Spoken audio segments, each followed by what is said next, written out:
What now? I'm too tired to get up right now and let you out, guys.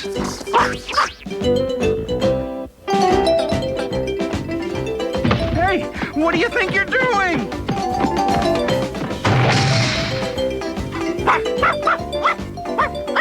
I think it's time I gave consideration to adding a pet door. Ladies and gentlemen, Garfield and Friends. Friends are there. To help you get started, to give you a push on your way. Friends are there. To turn you around, get your feet on the ground for a brand new day. They'll pick you up when you're down. Help you swallow your pride when something inside's got to break on through to the other side. Friends are someone you can open up to. When you feel like you're ready to flip. When you've got the world on your shoulders. Friends are there to give you a tip. Friends are there when you need them. They're even there when you don't. For a walk in the park, or a shot in the dark. Friends are there. I don't care. But friends will care for you.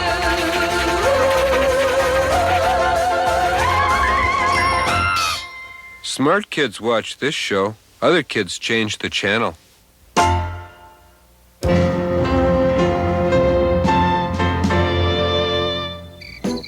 I'm waiting for the pizza I ordered to be delivered. Garfield doesn't know anything about it, and I want to keep it that way. That's it, gotta go, bye.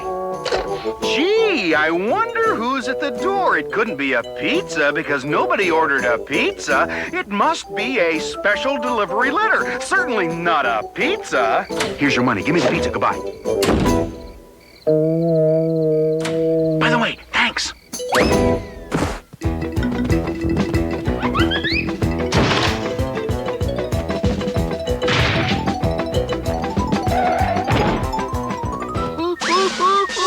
I did it! And I didn't forget anything! You forgot the anchovies. Don't worry, you'll remember next time. How could anyone eat a jumbo mushroom, pineapple, sausage, pepper, olive, onion, meatball, Canadian bacon, and pimento pizza all by himself? Plus, I usually prefer a thick crust. You know, one of these days, eating like that is going to give you a nightmare. Wait and see. A nightmare? Me? Get real. Imagine him thinking I'd have a nightmare from eating too much. Me. What a silly thing. What a silly...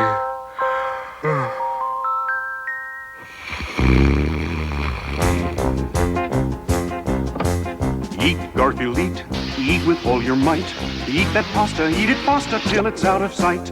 Till it's out of sight. Munch, Garfield, munch. Come on, let's do lunch. Make your belly mozzarella crunch, crunch, crunch. Crunch, crunch, crunch. Cheese, salami, ham, and Swiss, whole wheat, rye, and white. Sliced tomatoes, tons of mayo, love at first bite. Garfield, you're an awesome eater, yes, you are the top. Butter, batters, bitter batter, you don't have to stop. Double stack it, you can hack it, yum, Garfield, yum. Don't you miss a crumb. At a dinner, you're the winner. Don't you pause or you'll get thinner. More, Garfield, more, till you can't fit through the door. Eat, Garfield, eat. Chow, chow, chow. You've got to stop eating, Garfield. You're getting bigger and bigger and bigger and oh no!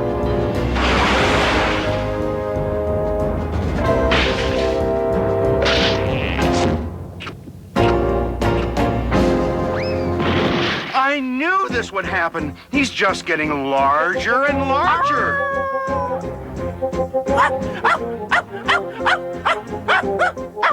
I know you're still hungry, Garfield. Don't worry, I'll find food for you. How about a pizza? How about 100 pizzas? And don't forget the anchovies this time.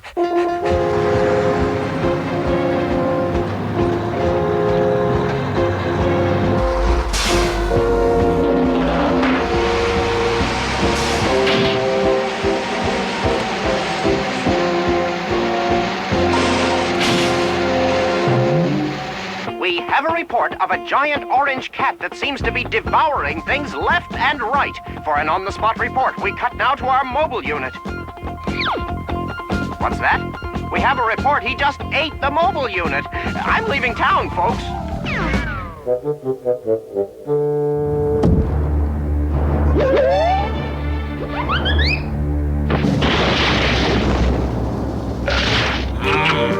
I wish I had a mustard factory around here to eat.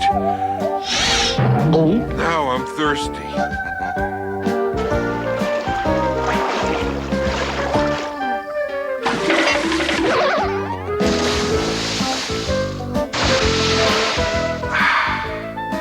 But I'm still hungry. More food. More food. Don't worry, Garfield. We'll get you more food. Honest! What do you mean you're all out of food? Just what I said, I'm all out of food. This giant orange cat came by and ate it all.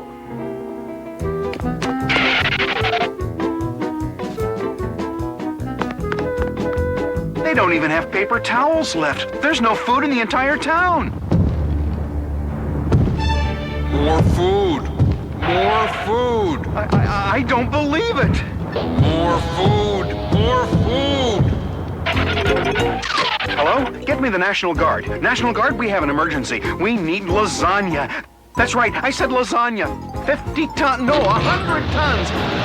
And hurry.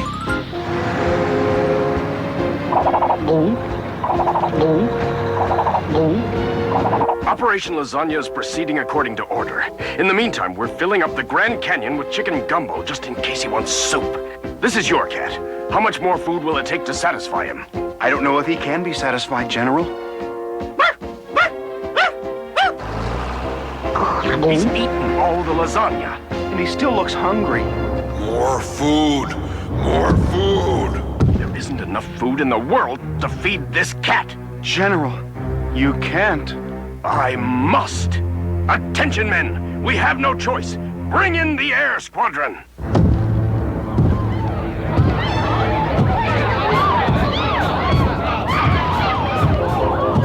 More food. More food.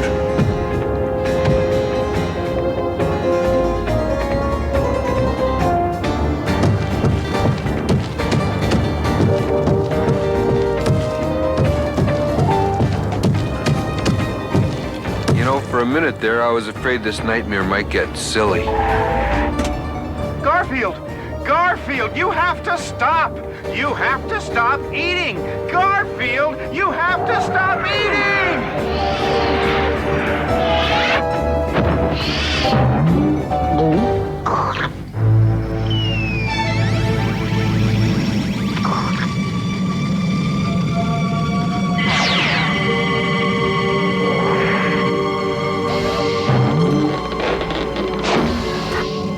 Yoo-hoo, Mr. Spock. Anyone? Greetings, Earth creature. You no doubt have questions. Yeah. You got anything to eat? Nice and plump. We did a good job fattening you up with the interplanetary hunger ray. Fattening me up? But of course, you will be Thanksgiving dinner for the entire planet of Clarion. And there'll be plenty left over for sandwiches the next day. Me? Sandwiches? No. No. I'd make lousy sandwiches. I want to see John again. And Odie, he can have all his dog biscuits. I'll go on a diet. I'll lose weight. You don't want me for Thanksgiving dinner. My drumsticks have fur on them. No, they're basting me. I know that slurp. Odie. You were having a nightmare, Garfield. That's what it was, a nightmare. Look, I'm sorry I yelled at you about the pizza. I fixed you something to make it up to you. Lasagna? Uh-huh. Take it away. Take it away. Ah. That's it. I'm going on a strict diet for 20 pounds. Or 20 minutes. Whichever comes first.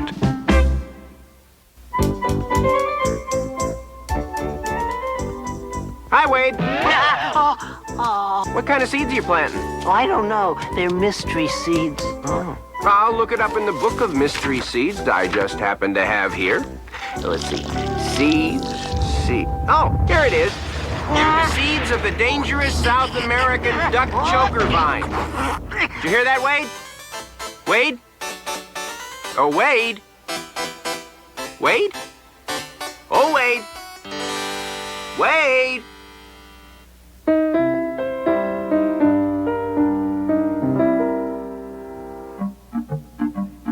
And so the pirate captain stalked ever closer. "Arr, you'll be walking the plank for that, matey," he said. The evil buccaneers gathered on the deck and drew their swords. This gives me a low-down, sneaky, rotten idea. I should be ashamed of myself for even thinking of it. Well, of course I'm gonna do it.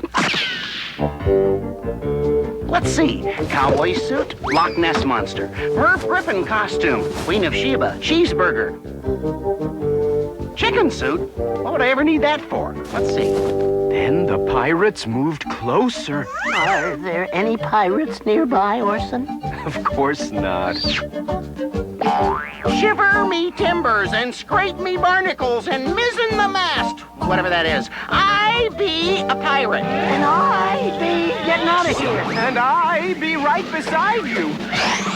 Help! Pirate-type person! Call the Air Force! Call the Marines! Call Peter Pan! Help! They'll make me walk the plank! And we aren't even near an ocean. Help!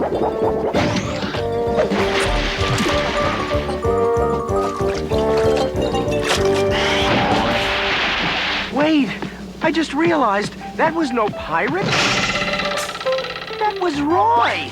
Boy, we should figure that out 30 seconds sooner.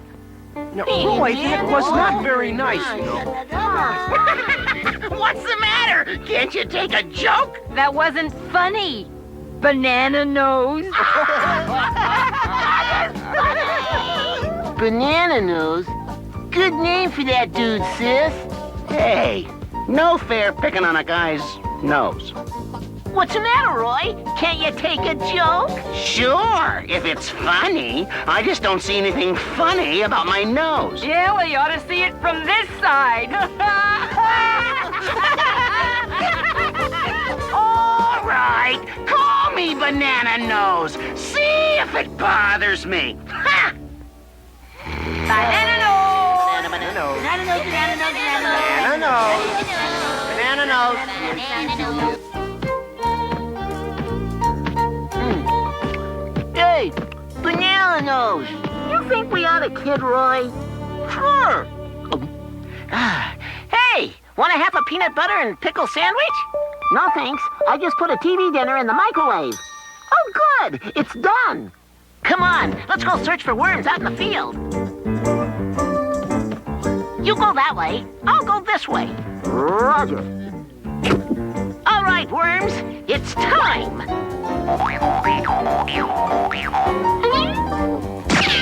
Aha! You won't get away from me!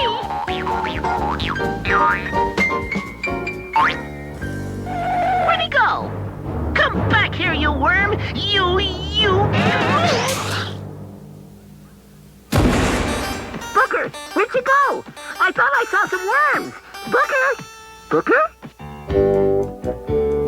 Roy, I've been thinking. Folks shouldn't call you Banana... Roy? Dear everyone, I thought I had friends here. I guess I was wrong. Don't worry, you'll never see my banana nose here again. Goodbye, signed Roy, parentheses, Banana Nose. Oh, no. Can I have his room? This is serious. Roy's run away. Hey, man, he's always picking on us, playing tricks and junk like that. Bo's right. But don't you realize what you're acting like? No, what are we acting like that's so awful? You're acting like Roy. Ooh. Pig's got a point. I am shamed. We gotta go find Roy and bring him back. Orson, everybody! Booker's missing. We went out into the field to look for worms hours ago. I can't find him anywhere. Now everybody's missing. Come on, we've got to search the countryside. Poor Booker, poor Roy, poor Booker and Roy. Well, Nose, looks like it's just you and me. I don't think you look like a banana. A ripe zucchini, maybe, but not a banana. I'll go someplace where people don't care about your nose. Boy, wish I'd brought something to eat. I'm hungry. I'm imagining I smell a peanut butter sandwich with pickles. It is peanut butter and pickles. Help! Someone help! Booker, is that you? Is that you, Banana? I mean, Roy? Grab onto this vine, Booker. I last saw Booker around here. Hey, give a look, man. The dude's gone and done it. Roy! And Booker! How'd you find him, Roy? My nose led me to him. I smelled peanut butter and pickles. That's what I had for lunch. I guess a banana nose is good for something after all. Does your nose look like a banana? Are your toes shaped like Indiana? Do your ears seem bigger than Montana? Dry your tears, we understand ya. Hey, everyone has something strange about them. That's what makes us all special. Wouldn't it be great if you could just look in the mirror and say, Yo, banana nose, now you know how my sailboat goes. Here's Montana ears. I have ears so my sister can steer. Hey, hey, Indiana toes, getting me across those winter snows. Whatever the name, I'm still the same. Nice person.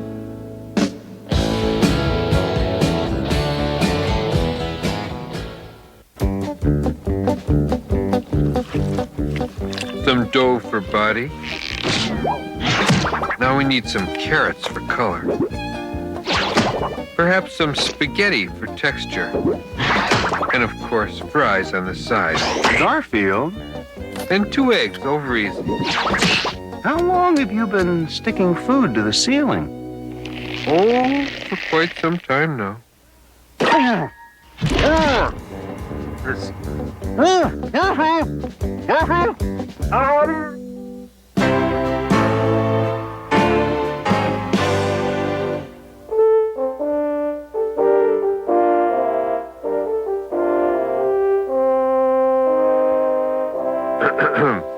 A poem by Garfield the cat.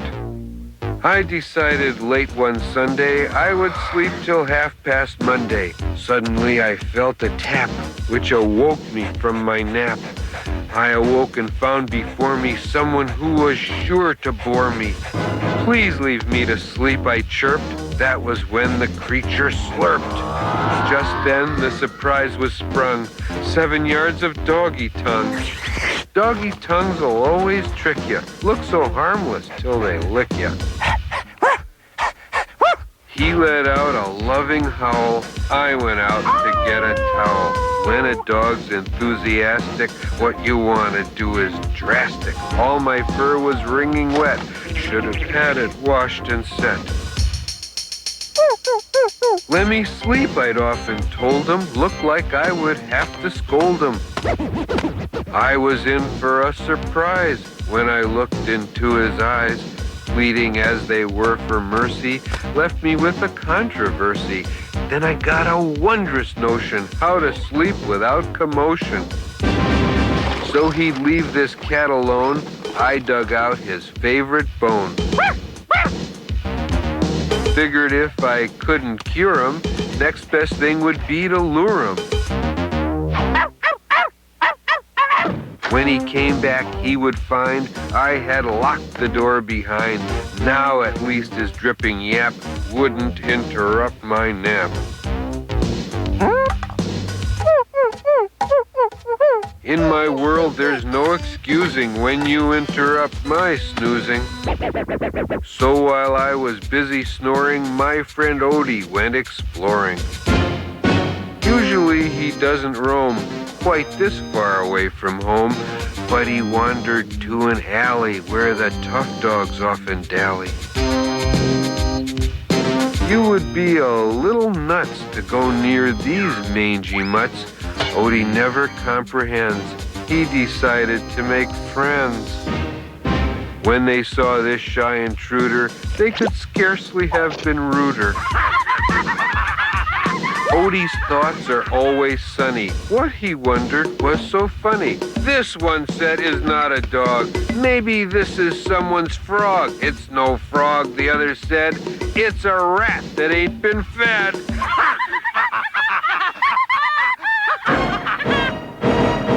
No, the biggest one exclaimed. I know what this runt is named. Not a frog and not a rat. This is just a teensy gnat. And he grabbed poor Odie's bone and he claimed it for his own. Odie, you must understand, always wants to lend a hand. Anytime or anywhere, Odie would be glad to share. But you have to do it right. Taking things is not polite. Odie wanted it returned. His request was promptly spurned.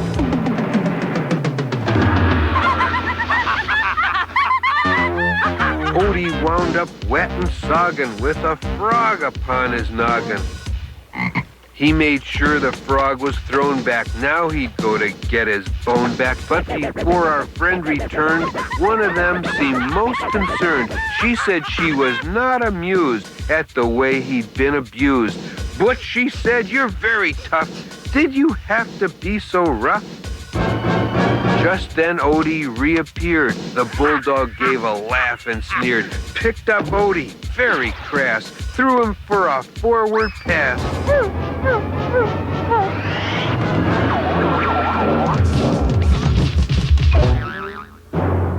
Now the other dog agreed that was not a funny deed, and she told the bulldog he really should let Odie be.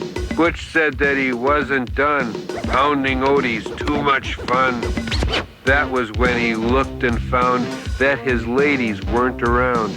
They decided they would flee with someone much more nice to be with. They led Odie to a world where he'd not be kicked or hurled.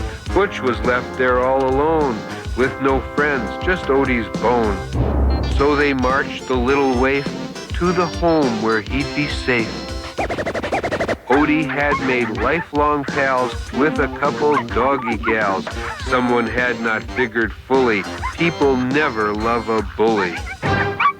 So our tale is adjourned with this lesson to be learned. Helpless folks you shouldn't flog. People love an underdog. The end. And that's a wrap.